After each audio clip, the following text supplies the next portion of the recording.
If we talk about the subject of English, if there's one fear people have, that is on vocabulary. Vocabulary is all to do with words. Vocabulary is important not just because it's tested directly, but it's also because it's tested indirectly. For example, in reading comprehension. You will not be able to understand and appreciate the nuance of reading comprehension unless until you understand the words that are there in that passage. Quite often, the words are tested again in questions that follow reading comprehension. Therefore, should you actually work hard to improve your vocabulary? Answer is yes. And the beauty is you know of it as well. What is the right way of learning words? Now, if you were to go to your teacher at school and ask, how should I improve my vocabulary? He or she will probably say, start reading more. And yes, they are right. The moment you tend to read more, ladies and gentlemen, you get exposed to newer words. And it's only a matter of time you'll start understanding those words and then start using those words. But if you were to ask me, is that the right strategy? Answer is no. That is the right strategy in the long run. But ladies and gentlemen, right now you are in the exam mode. Time is essential right now. So you cannot actually use that technique, especially so because most of us are not good at reading. So what technique should we use? The technique that is generally used by many is what we call as the word list method. What is that we do? We take words which are listed upon in alphabetical order and start by hearting one by one. Is that a good technique? Probably so, but probably not. The reason I say it's, in my perspective, not a good technique is because you will not be able to cover so many words. Ladies and gentlemen, we are intelligent, yes. We have a great memory, no doubt.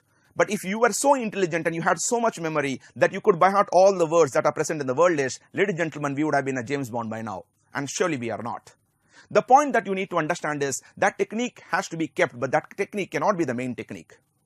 Our business, ladies and gentlemen, is to see to it that we learn words, we remember words, we use these words. But yes, first, all these have to go inside us. How? We come out with innovative methods. Ladies and gentlemen, my business, as a part of a tutor role in teaching you vocabulary, is to bring about those innovative methods. In fact, let's look at the word innovative itself. Now, if you were to look at the word innovative, ladies and gentlemen, and then see very carefully, you will notice the fact that there are two words which come out, in and now. What is in? In is in. What is now? Now is new. So if you look at the word innovative, innovative itself is a combination of in and new, which means to bring in the new. So when I said someone has to come out with an innovative idea, ladies and gentlemen, I am saying an idea that brings in something that's new. Ladies and gentlemen, this method is the first method that I will be using predominantly. This method is a method that was made very famous in a very famous book known as The Word Power Made Easy by Norman Lowy. This method, ladies and gentlemen, is a roots method. So by understanding the words, you will be able to understand the meaning of the whole word.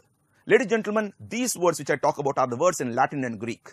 In fact, the word Genesis itself comes from a Latin word called gen, which means birth. That is how the word generation comes into picture. For example, what is electrical generation? Electrical generation, ladies and gentlemen, is birth of electricity.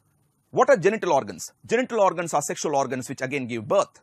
Ladies and gentlemen, so when I use the word Genesis, the Genesis basically means birth and origin. So when I do say, for example, Genesis of English comes from Latin and Greek, ladies and gentlemen, I just said the origin of English comes from Latin and Greek. In fact, the word gen finds a place in many other things as well. For example, oxygen, something that's required for life.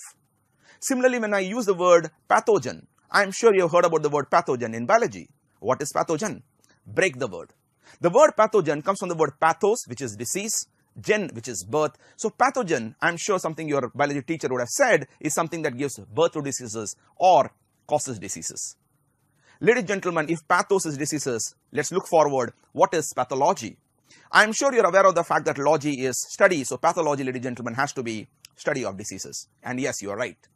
This is one of the classic methods used by me to teach complex words. But this is not the only method. In the subsequent video, I'll also be exposing you to a couple of other methods. My business, ladies and gentlemen, is to tell you stories. No, not to entertain you guys. My business is to tell you stories because once you remember these stories, ladies and gentlemen, your ability to remember the words will skyrocket. How many words are we talking about? We are talking about 1,000 to 2,000 words, ladies and gentlemen. 1,000 to 2,000 words. Words which we do not use on day-to-day basis. So yes, vocabulary is going to be a challenge. But a challenge which both of us can work around. A challenge that we need to work around. Because at the end of the day, vocabulary will help us score well in the verbal session of all these exams. Something that is essential for us to meet our goal of success in these exams. Ladies and gentlemen, come join us in having fun with words. At the end of the day, when you have fun, you also learn. And when you learn, you succeed. Thank you so much.